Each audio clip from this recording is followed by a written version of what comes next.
When two fake cops showed up to arrest a quiet homeowner over HOA violations, they didn't know he was the chief of police, and the whole thing was caught on camera. The knock wasn't loud, just 3 steady taps, but something about it made Gregory Harlan pause mid-step. He had a pot of coffee brewing, and a half-folded newspaper on the kitchen counter. Saturday mornings were his reset time.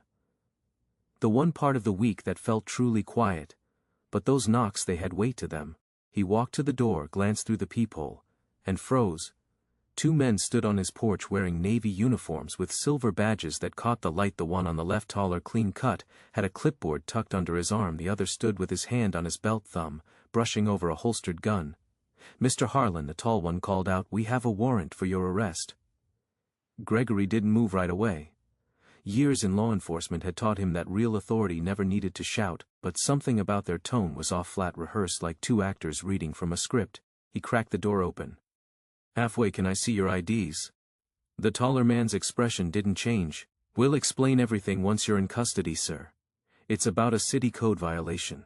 Gregory blinked. A city code violation for what he had paid. Every fine responded to every notice. The only conflict in his life lately had been with the HOA, the same people who sent letters about his mailbox paint and his truck being too visible. Still calm, he asked again, "Which department are you with?" The second man spoke. This time his voice was rough, impatient. "Don't make this harder than it needs to be. Step outside." Gregory tilted his head slightly. The patches on their sleeves said Metro Enforcement Division, a name he'd never heard in all his 22 years on the force. The badge numbers didn't look right either, both ending in zeros. Perfectly symmetrical. Amateur mistake. "Give me 1 second," he said evenly. Then closed the door without waiting for their response inside.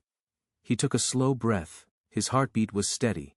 He reached for his phone, tapped a contact labeled dispatch priority. "This is Chief Harlan. I have 2 males at my residence claiming to be law enforcement. Check for any warrants under my name immediately," he said quietly.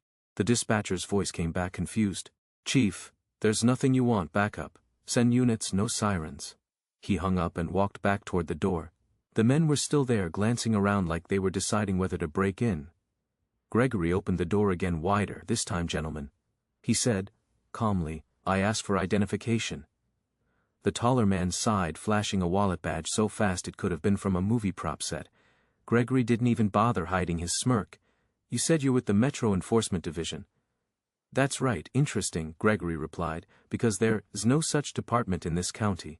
The shorter one stepped forward. "Sir, are you resisting?" Gregory's eyes hardened.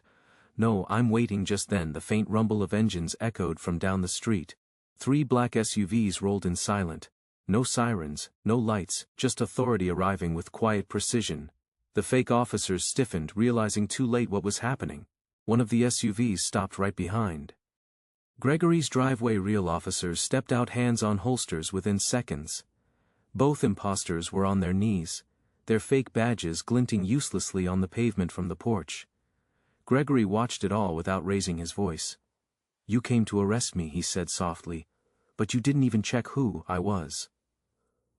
The taller man tried to stammer an excuse. "We were told by who?" Gregory cut him off. His tone stayed controlled, but his words carried steel. The man swallowed hard and looked away. When the last SUV door shut, and the situation was under control, Gregory turned and looked down the street. Neighbors were peeking through blinds, watching. He could already imagine Sandra Whitmore, the HOA president, pretending she had nothing to do with this. But he knew better. The morning air felt heavier now, not because of fear, but clarity. Someone had gone too far, and whoever had pulled the strings behind this stunt had just made the biggest mistake of their life.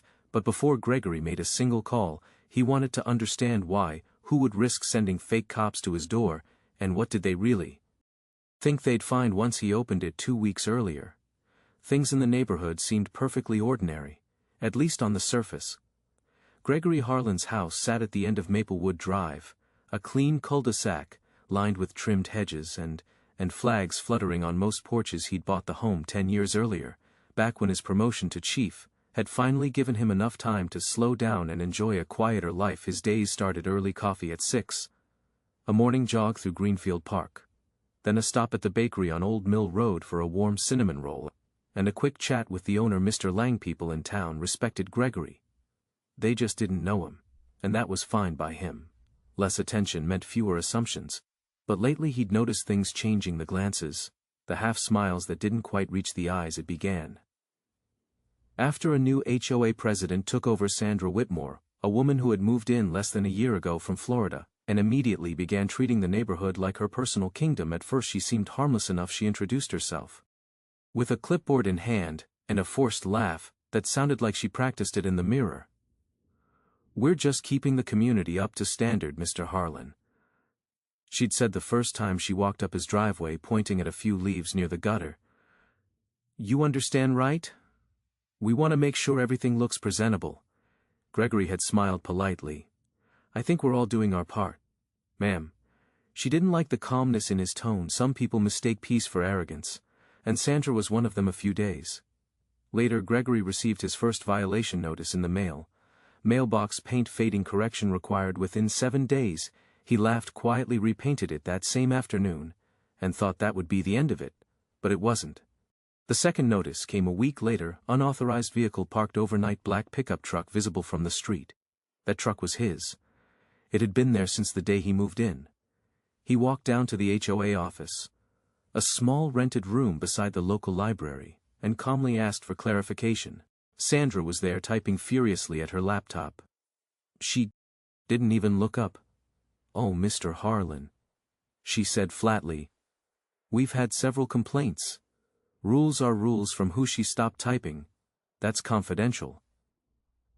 He studied her face for a moment, the faint smirk, the tone that suggested she enjoyed the power, just a little too much. "You know," Gregory said, "I've worked with a lot of rulebooks in my life. They usually make more sense when applied equally." Her expression tightened. "We treat everyone the same, do you?" he asked. There was a pause. Then, without a word, Sandra turned back to her computer. Gregory left without pushing further. He knew better than to argue with people who needed control to feel important. Still, the situation gnawed at him, not because of the fines or the rules, but because it wasn't really about those things. He'd seen this kind of behavior before. Authority without accountability always led to the same place. Back home, his neighbor across the street, Harold Dean, waved him over. Harold was in his late 60s, a retired electrician with skin tanned deep from years of outdoor work. "Hey Greg," he said quietly. "You got one of those letters too?" Gregory nodded. "Seems like she's making rounds." Harold shook his head. "She's been complaining about your truck, and your flagman said it makes the neighborhood look political." Can you believe that? Gregory smiled faintly. "I believe people show their character when they think they have authority." Harold lowered his voice, careful with her, though she's been running meetings, like it's her courtroom. "Folks are too scared to speak up." Gregory's smile faded. Scared of what? Being next. That night Gregory stood on his porch watching the streetlights flicker. His American flag waved lightly in the breeze, the same one his father gave him after his first day on the police force. He wasn't moving it for anyone inside. He reviewed his security cameras, adjusting the angles to cover the walkway and the front gate. It wasn't paranoia, just habit. Years in law enforcement teach you that prevention is quieter than reaction. And yet something in the back of his mind whispered that this wasn't over. He could feel the tension building, like a storm forming just beyond the horizon, too far to see, but close enough to sense in the air. He didn't know it yet. But Sandra wasn't. He finished testing him. What started as small violations would soon twist into something darker, something personal. But before things spiraled, Gregory would learn just how far some people will go when their authority is questioned, and this time their target had far more power than they realized. A week later, another letter arrived, thicker than the others, with a red urgent stamp across the top. Gregory set it on the kitchen counter and stared at it for a long moment before opening it. The letter was written in the same clipped tone as the last two, but this time the accusations had grown bolder. Failure to comply with multiple neighborhood standards. Immediate hearing required. Gregory exhaled slowly. They wanted a confrontation. He put the letter aside, poured himself a cup of coffee, and looked out the kitchen window. The neighborhood looked picture perfect that morning. Lawns, trimmed cars, washed flags waving in the light wind. Yet beneath that calm exterior he could feel something brewing. Whispers, quiet glances, the kind of silent tension that spreads when someone decides one man doesn't belong that evening. He walked over to the community hall for the HOA meeting. The parking lot was half full. A few neighbors stood near the entrance, chatting in low voices that stopped when he approached. He gave a polite smile. Anyway, evening, he said. No one answered. Inside, the room smelled faintly of coffee and carpet cleaner. A folding table sat at the front with a row of plastic nameplates.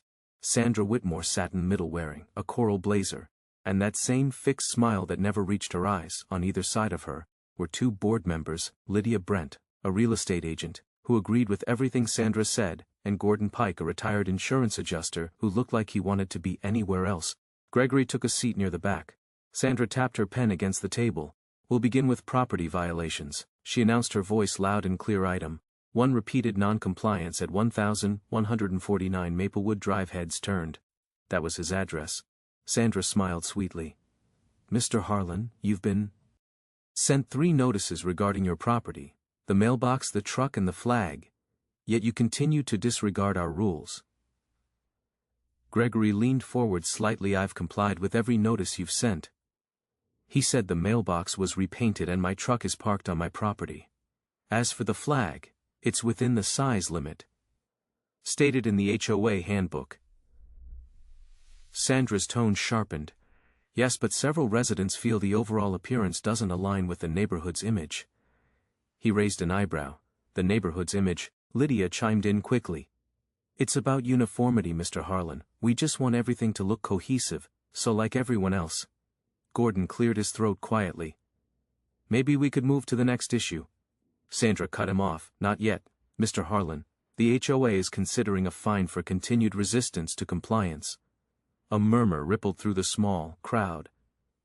Gregory's neighbor Harold sat near the back, arms crossed, his expression unreadable. Gregory stood slowly. His height and calm presence commanded attention without effort.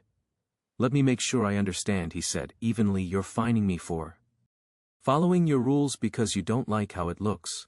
Sandra's smile faltered, but she recovered quickly. "We have the right to enforce community standards, and I have the right to due process." Gregory replied, "If you were issuing fines, I'll need documentation, actual photos, written complaints, dates, and the names of the board members who voted on it." The room went quiet.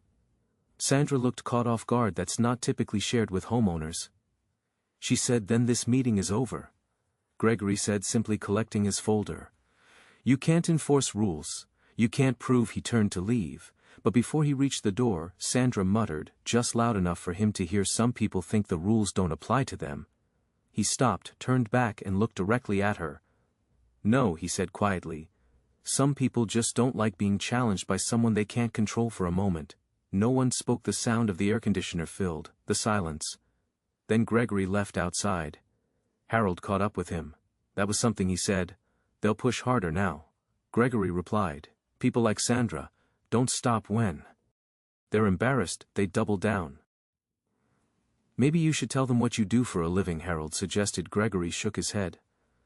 "No, let them show who they really are." That night, he sat on his porch again, lights off, watching the quiet rhythm of the street. A dog barked in the distance somewhere down the block. A sprinkler clicked on. It was all so peaceful, but he knew peace like that could be deceiving. It wasn't real, not anymore. He pulled out his phone and saved the HOA meeting video from the security camera in his shirt pocket, just in case he didn't plan to use it unless he had to, but that meeting had lit a fuse and Sandra's pride wouldn't let it burn out quietly. The next move she made would cross a line that could never be undone. The next HOA meeting wasn't scheduled for another month, but Sandra Whitmore called an emergency session. The email went out on a Tuesday night, formal, stiff, and full of urgency. Mandatory attendance requested, discussion community compliance concerns. Gregory knew exactly what it meant. They wanted to show by the time he arrived. The small hall on Meadowbrook Avenue was already buzzing with low conversations. Folding chairs formed uneven rows, and the smell of burnt coffee filled the air. Sandra stood near the front, pacing with a clipboard, her pearl necklace gleaming under the fluorescent lights. He walked in, greeted Harold with a nod, and took a seat near the side wall. The board members, Sandra, Lydia Brent, and Gordon Pike, were already whispering to one another when the clock struck 7. Sandra clapped her hands together. "Let's bring this meeting to order," she said, her tone cheery and commanding. "We have an important issue tonight. One that affects the entire neighborhood." She didn't even try to hide who the issue was. "Several residents have expressed concern about a growing lack of compliance." Sandra continued, pacing dramatically. And it seems certain homeowners believe they're exempt from the same rules the rest of us follow. Gregory stayed silent, his face unreadable. He had seen interrogation rooms with less tension. Sandra gestured toward a slide on the small projector screen. It showed a photo of his house zoomed in. On his flagpole truck and front lawn now, while we all appreciate patriotism, we also must maintain visual harmony, she said. Lydia added. We've also had reports of an unauthorized visitor vehicle parked overnight. Gregory leaned forward. That's my nephew's car, he's a paramedic, works 12-hour shifts and stops here sometimes to rest. Sandra turned to him, smiling tightly. Yes, but the rule states. I know what the rule states, Gregory interrupted. It also allows for exceptions in the case of emergency or family visitors. Her smile faltered. Well, perhaps next time you could notify us in advance. He held her gaze. Do other residents have to do that? Sandra hesitated. The question hung heavy in the air. We handle complaints on a case-by-case basis, she said finally. Then why am I the only one who keeps getting them? A murmur spread through the crowd. Someone whispered near the back. He's got a point. Sandra's jaw tightened. Mr. Harlan, no one is targeting you. These are standard procedures. Gregory took a slow breath. You've sent me 3 letters, fined me for things I already corrected, and called this emergency meeting about me. So forgive me if that doesn't feel standard. Silence. Even Lydia looked uncomfortable now. Then Harold stood up. Sandra, I've lived here 15 years. I've seen worse yards than Greg's go untouched. You're singling him out. And everybody knows it. Sandra's face reddened. Mr. Dean, please refrain from accusations. It's not an accusation, Harold said. It's the truth. Several neighbors shifted in their seats, murmuring in agreement for the first time. Sandra looked rattled. She tried to recover. We just want consistency. We cannot have people bending the rules whenever it suits them. Gregory's tone stayed calm but firm. Consistency starts with fairness. You enforce the rules selectively. That's not order, that's control. Her voice cracked slightly. You think you're above the HOA, Mr. Harlan? He didn't raise his voice, but the quiet authority in it made the room still. No, ma'am. I just don't think the HOA is above the law. The words landed like a slap. Sandra's expression froze, and for a moment she didn't know what to say. Gordon Pike cleared his throat again, this time. Louder. Maybe we should take a vote, he said softly. Sandra nodded stiffly, still avoiding Gregory's eyes. Fine.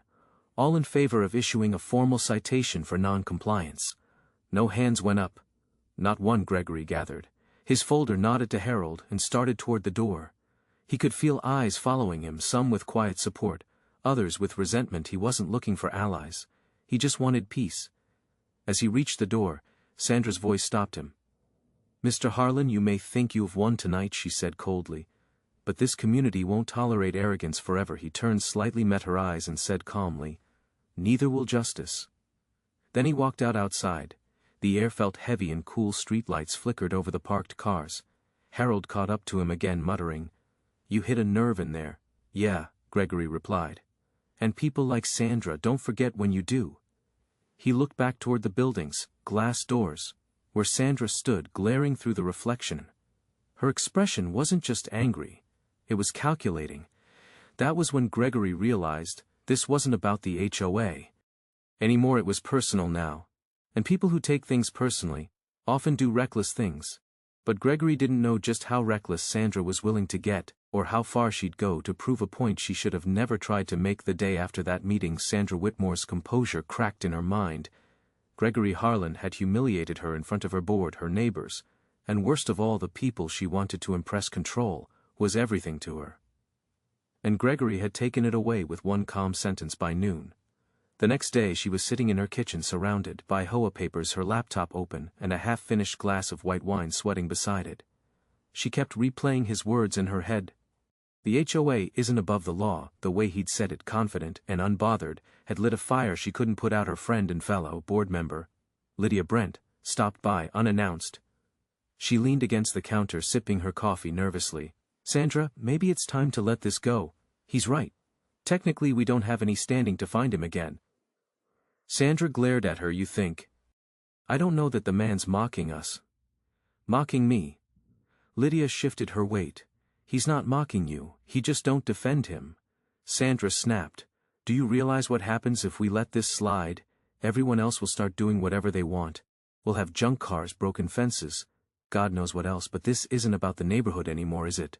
Lydia asked, quietly. Sandra slammed her glass down hard enough to spill the wine. He thinks he can embarrass me. I'll show him what happens when you disrespect authority. Those words hung in the air longer than they should have. Lydia left. Not long after shaking her head that evening, Sandra made 2 phone calls, one to Rick Danvers, a former security contractor who had done small private enforcement jobs for the HOA, before mostly harmless tasks like towing cars and warning fence violators. The other call was to Eddie Colbin, Rick's partner, a man with a criminal record that Sandra conveniently ignored. The meeting took place at a small diner off Highway 27A just outside town. The place smelled like grease and old coffee with neon lights flickering against the windows. Sandra sat in the booth, with her neatly folded HOA binder beside her. Rick arrived first, mid-40s, muscular tattooed arms, barely covered by a short-sleeved shirt. Eddie came a few minutes later, chewing gum and looking bored. You said this was about a job, Rick asked. Sandra nodded. A resident has repeatedly violated community standards. We've exhausted normal channels. I want to make sure he understands that our rules aren't optional. Rick raised an eyebrow. You want us to rough him up? Of course not, she said, quickly glancing around the diner. Just a visit, something official looking. Maybe make him think it's law enforcement. Eddie grinned. So scare him a little. Sandra hesitated just long enough to confirm what she was really asking. Exactly. He's been uncooperative. Maybe it's time he saw what non-compliance leads to. Rick leaned back. We can do that. I've got old uniforms, badges, even a couple of fake citation forms. Looks official enough if you don't stare too close. Sandra lowered her voice. Good, do it next Saturday morning. He lives at the end of Maplewood Drive. I'll make sure he's home. Rick smirked. What's the guy's name? Gregory Harlan. Eddie frowned. Harlan. That name sounds familiar. Rick shrugged. Probably just some retired cop. Don't worry about it. Sandra's tone hardened. He's not a cop, he's a bully. A man who thinks the rules don't apply to him.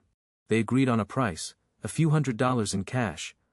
Sandra paid up front. As they left, she watched through the diner window as the 2 men laughed, shaking hands before heading to their truck. She felt a twisted sense of satisfaction rise in her chest. Finally, she thought she was taking back control that night.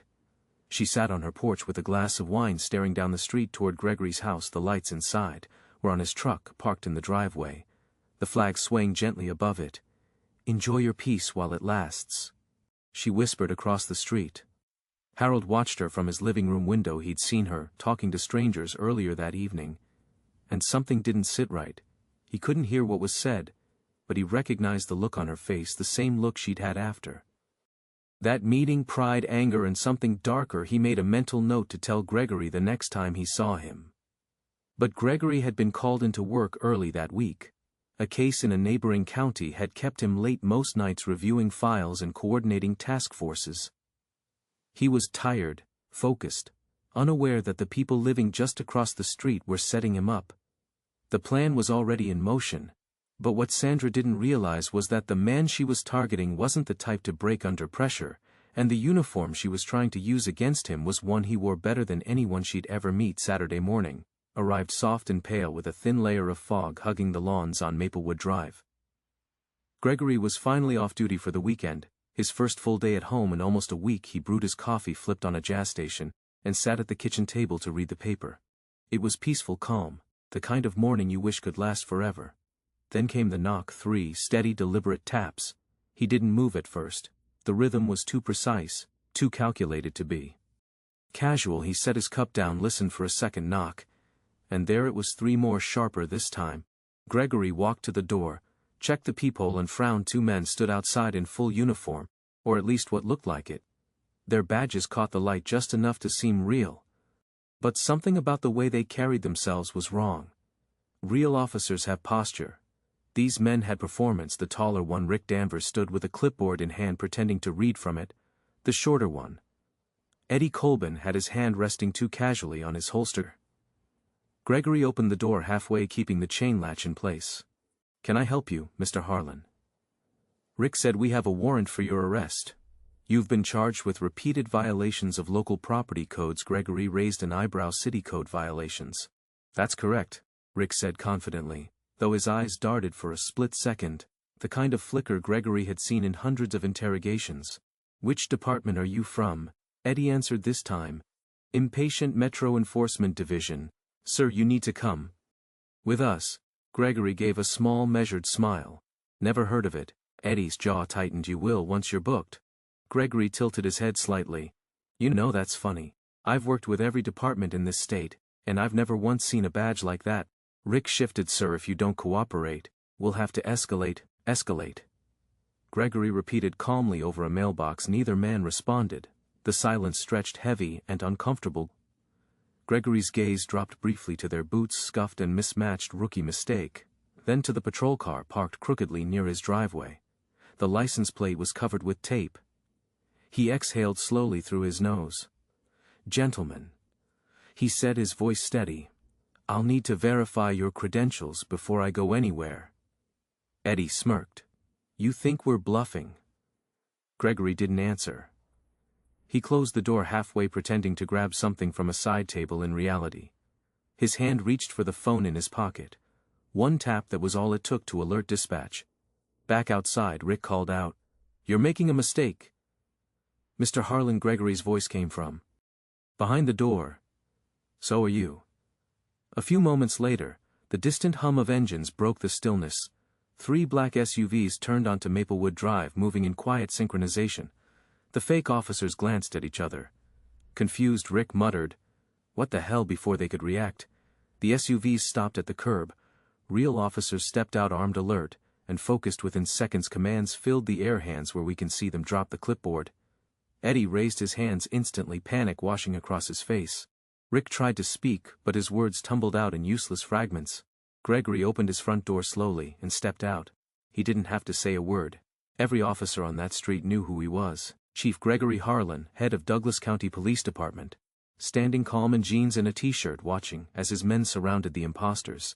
The officers moved efficiently, handcuffing Rick and Eddie while verifying their fake credentials. One of them turned to Gregory. Chief, you want us to handle this, or you want to make the call yourself? Gregory folded his arms. Handle it by the... As the 2 men were escorted to the curb, Sandra Whitmore's silver SUV came creeping down the street. She slowed when she saw the flashing lights. Her eyes widened as she spotted Gregory standing beside uniformed officers. He looked directly at her, didn't wave, didn't speak, just held her gaze long enough for her to understand that whatever game she started was over. One of the officers approached Sandra's window. "Ma'am, can you step out of the vehicle?" She stammered. What's this about?" Gregory's voice cut through the air. Calm but commanding. "They said they had a warrant for my arrest. The paperwork came from someone in the HOA. Would you happen to know who authorized that?" Sandra froze. The color drained from her face. I don't know what you're talking about." Gregory's expression didn't change. "Then, I'm sure the investigation will clear that up." Gregory's expression didn't change. "Then I'm sure the investigation will clear that up." The officers finished reading the imposters, their rights. Eddie was nearly in tears, trying to explain that it was just supposed to be a warning. Rick kept quiet, jaw clenched, as if realizing the gravity of what they'd done. Neighbors had started gathering along the sidewalks, whispering, recording on their phones. The whole street buzzed with disbelief. Gregory turned to one of his officers. "Get a copy of that doorbell footage." "Yes, sir." Sandra stood frozen beside her car, trembling slightly. She had wanted to teach him a lesson. Instead, she had taught the entire neighborhood one. Gregory gave her one final look before walking back to his porch. "You should have just left me alone," he said quietly. Then he closed the door inside. The clock ticked softly. The smell of coffee still lingered from earlier that morning, now cold in the cup he'd abandoned. But while the imposters were being driven away in handcuffs, Gregory knew this wasn't over. The legal part was easy. It was the fallout that would test every boundary of decency in that neighborhood, and the people who once whispered about him were about to start whispering about her the next morning. Maplewood Drive looked like a movie set after the cameras stopped rolling. The street was quiet again. But the energy had shifted. People who once waved at Sandra Whitmore now crossed to the other side. When she walked, her dog conversations that used to stop when Gregory passed by had turned into awkward silence. The truth was out, or at least part of it. Gregory hadn't said a word publicly, He didn't need to. The evidence spoke for itself. The entire incident, the fake cops, the confrontation. The look on Sandra's face had been caught in full detail on his doorbell camera. The footage had already been submitted to investigators and shared with the district attorney's office by mid-morning. Word spread fast. Channel 5 Atlanta picked up the story, describing it as an attempted impersonation of law enforcement, targeting a local police chief. The HOA's name wasn't mentioned at first, but within hours the connection surfaced. Neighbors, leaked emails, screenshots, and even text messages from Sandra to the board about teaching Harlan a lesson. Harold Dean was sitting on his porch when reporters started driving by. "You really stirred up a hornet's nest, didn't you?" he said. "When?" Gregory walked over. Gregory managed a tired smile. "Didn't mean to, I just wanted to drink my coffee in peace." Harold chuckled, shaking his head. "You know, half the folks around here are pretending they didn't support her, but I remember the looks they gave you." "I do too," Gregory said quietly. "People don't like being reminded of what they ignored." Later that afternoon he got a call from Detective Rhonda Stillwell, the lead investigator assigned to the case. Her tone was professional but sympathetic. "Chief, we've confirmed the two men confessed. Said they were paid cash by a woman named Sandra Whitmore. Claimed she told them you were some problem neighbor. They didn't even know who you were until we booked them." Gregory was silent for a moment. "Did they say why she wanted it to look like an arrest?" Her words were, quote, "to scare him straight." He sighed. "You got enough to charge her?" "Oh, plenty," Stillwell said. "False impersonation of an officer, conspiracy, harassment. The list's long, but I thought you should know before it hits the press." "Thanks, Rhonda," he said. "Just make sure it's clean. I don't want this turning into a circus." "Too late for that, Chief. It's already trending." By evening every local outlet had the story. Comment sections exploded with opinions, some shocked, some defensive, others cruel. But one headline stood out more than the rest: HOA president under investigation after orchestrating fake arrest attempt on black police chief. Sandra's name was now everywhere. The next day she tried to issue a statement, a stumbling apology that she emailed to every resident in the neighborhood. "I deeply regret the misunderstanding," it began. "My actions were intended to protect our community standards, not to harm anyone." The email backfired instantly. Screenshots of it flooded social media, with residents forwarding it to reporters by noon. Her resignation was demanded by nearly everyone on the board. At the same time, Gregory received dozens of messages from people he barely knew, neighbors who had avoided him for years, suddenly reaching out to check in, or say they always respected him. He didn't reply to most. He wasn't bitter. He just understood what guilt sounded like when it wore a friendly tone. That evening, as the sun dipped low over the rooftops, Harold walked over with a six-pack of beer. "You know," he said, settling into one of Gregory's porch chairs, "I've lived here a long time. Never seen someone handle something like that with so much composure." Gregory smiled faintly. "I learned early on that anger makes noise, dignity leaves evidence." Harold took a sip and nodded. "You think she'll go to jail?" "Probably not," Gregory said. "But her name's ruined. People like her fear that, more than anything." They sat in silence for a while, watching kids ride bikes down the street for the first time in weeks. It almost felt peaceful again. But later that night Gregory received another message, this time from an unknown number. It was a photo of his own front yard taken from across the street. The text underneath read, "You may have won, but you don't belong here." He stared at the screen for a long moment. Then he saved the number and forwarded it straight to Detective Stillwell. He wasn't angry, he was just done. But as the investigation deepened and the media swarmed the story, the truth would expose more than one person's prejudice. It would reveal how fragile the illusion of civility can be, when people think power makes them untouchable. By the following week, Maplewood Drive was unrecognizable, not in appearance, but in atmosphere. The manicured lawns and trimmed hedges still looked perfect, but underneath the neat symmetry lay a deep discomfort that no one could disguise anymore. Sandra Whitmore had officially resigned from her HOA position.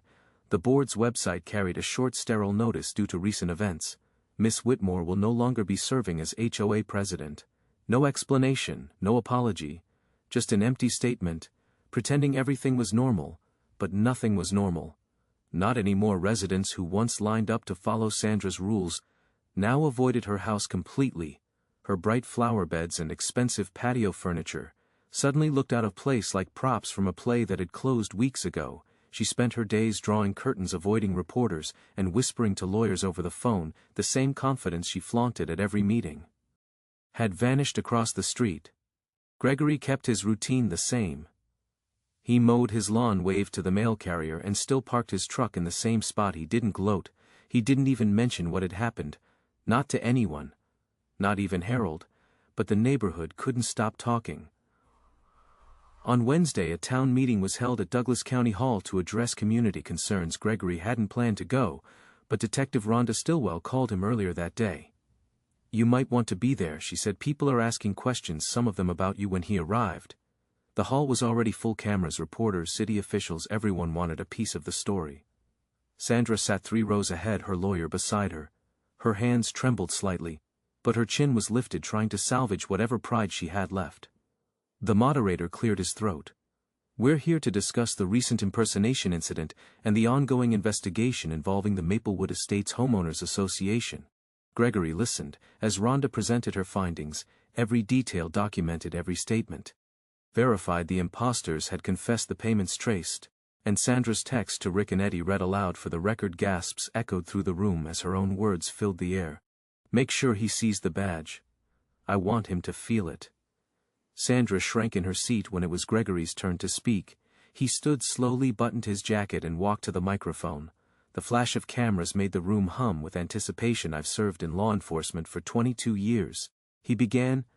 "I've seen people do a lot of wrong things for a lot of bad reasons. But what happened here wasn't just about me. It was about the idea that some people think they can decide who belongs and who doesn't." The room stayed silent. "I moved into that neighborhood because I believed in community," he continued, "because I thought being part of something meant respect, not control. What happened wasn't just harassment, it was fear. Fear dressed up as authority." He paused, looking directly at Sandra. "But authority without accountability isn't strength, it's weakness hiding behind paperwork." A few people clapped quietly. Others just sat still, letting the weight of his words settle. After the meeting, reporters swarmed outside, shouting questions. "Chief Harlan, are you pressing charges personally? Do you plan to move? How do you feel about your neighbors?" Now he gave one short answer: "I'm not moving. This is my home." That quote made the evening news. Within hours, it became a headline: "Police Chief Refuses to Leave After HOA Scandal." "This is my home." It resonated far beyond Douglas County. News outlets across the country picked it up. Some saw it as a story about racism and arrogance. Others framed it as a debate about homeowners' rights. Gregory didn't care how they spun it. All he cared about was that the truth was finally visible. The quiet kind of truth that can't be ignored. Once it's seen. Days later, Harold came by again. "You know," he said, leaning on the porch railing, "people around here walk different. Now it's like they were afraid to show who they really are." Gregory nodded. "Maybe that's a good start. You think she'll ever face real punishment?" "She's already facing it." Gregory said. "She's living with what she did." That's a sentence all its own. That night, Gregory sat alone in his living room. The news on TV replayed clips of his speech, but he muted it through the window. He could see his flag swaying under the porch light. The same one Sandra tried to shame him for. It no longer represented just patriotism to him.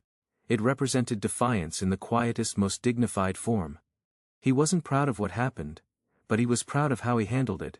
And maybe he thought that was the real victory. Not proving anyone wrong, but refusing to become what they wanted him to be. But while the story seemed to settle publicly beneath the surface, more secrets were about to surface, and not everyone who played a part in Sandra's plan was ready to face the consequences that were still coming. By the second week, the story had grown beyond anyone's control. It was no longer just a local scandal. It was national news. Major outlets like the Washington Post and USA Today picked up the story, running headlines about abuse of HOA power, and police chief outsmarts fake cops sent by HOA president. News vans began parking at the edge of Maplewood Drive, and reporters stood in front of Sandra Whitmore's house every morning, hoping for a soundbite.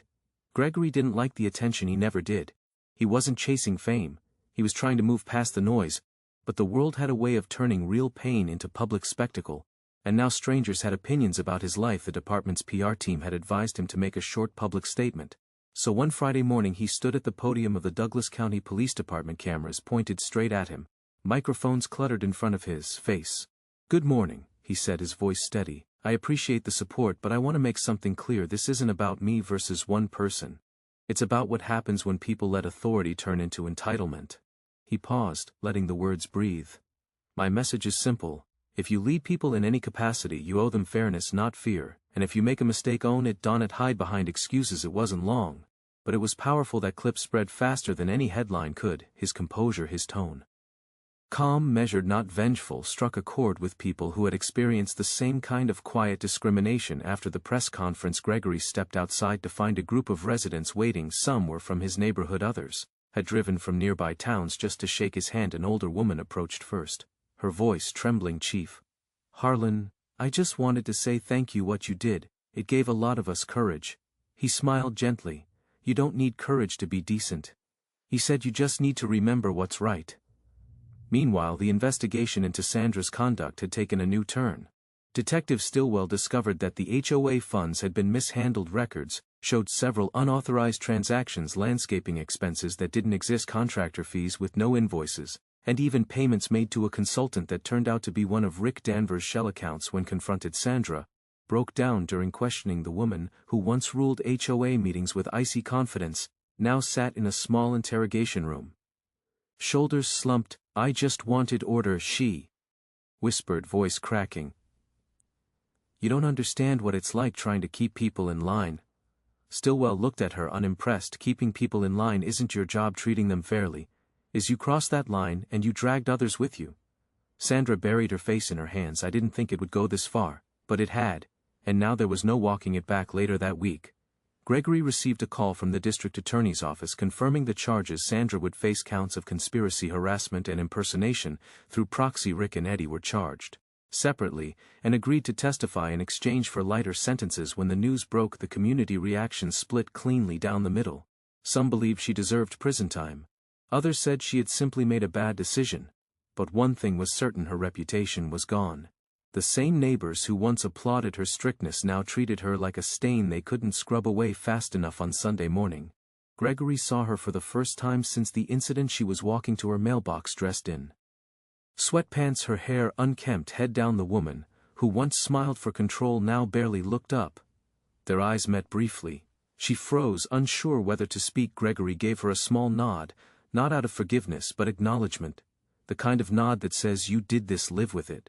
She looked like she wanted to say something, but no words came out. Instead, she turned and went back inside. The door shut softly behind her. Harold came over later that day carrying his usual six-pack. "You think that's the last we'll hear of her?" he asked, settling into the chair beside Gregory. "Probably not," Gregory replied. "But that's okay. I'm not fighting her anymore. I've got nothing left to prove." Harold chuckled. "Man, you handled this whole thing better than anyone I've ever seen. I would have lost it." Gregory looked out toward the street where kids were playing basketball near the cul-de-sac. "If I'd lost it, I would have given her exactly what she wanted." Sometimes the best revenge is staying calm long enough for people to see who's really out of control. They sat in quiet for a while.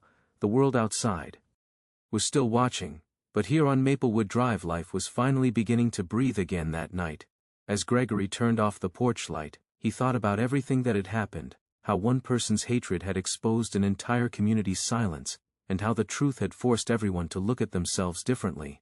But for Gregory, the real reckoning wasn't about punishment, it was about perspective, because when a man's dignity is tested, how he responds becomes his legacy. And Gregory Harlan had written his impatience, not anger. A month passed before the media finally moved on. The vans disappeared, the cameras stopped showing up, and the story about the HOA scandal was replaced by newer headlines. But inside the community, things had permanently shifted. People were polite, but distant conversations were shorter.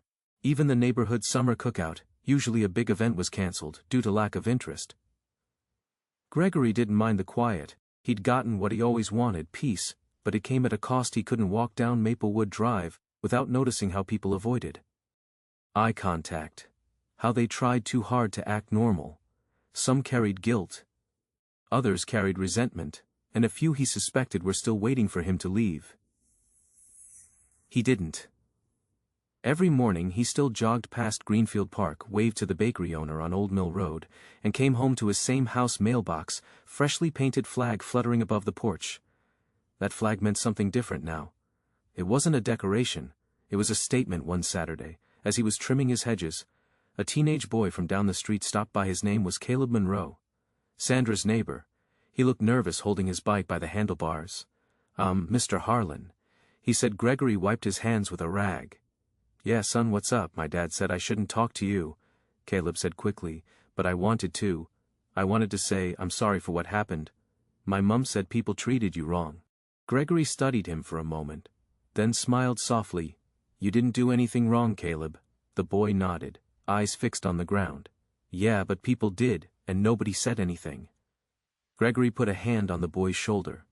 That's how most wrong things stay alive, because good people stay quiet. The important part is that you notice, don't forget that. Caleb smiled shyly and rode off. Gregory stood there watching him go, realizing that maybe the story wasn't just about justice or humiliation, it was about the next generation watching how adults handled power and learning what not to repeat. A few days later, Harold invited him to a small barbecue at his place. Just a handful of neighbors came, the ones who'd always been decent, regardless of the noise. They sat around laughing softly, trading old stories about work and life. You ever think about leaving? Harold asked at one point, his voice low. Gregory poked at the coals with a stick. I thought about it, he said. But if I left, she'd win the whole idea that people like me don't belong here. That's exactly what they wanted. I'm not giving them that satisfaction. Harold nodded. Guess standing your ground looks different when you do it with grace. Gregory chuckled. Grace doesn't mean staying quiet, it means staying decent while you make your point. As the evening sun faded, the neighborhood seemed almost normal again. Kids rode bikes.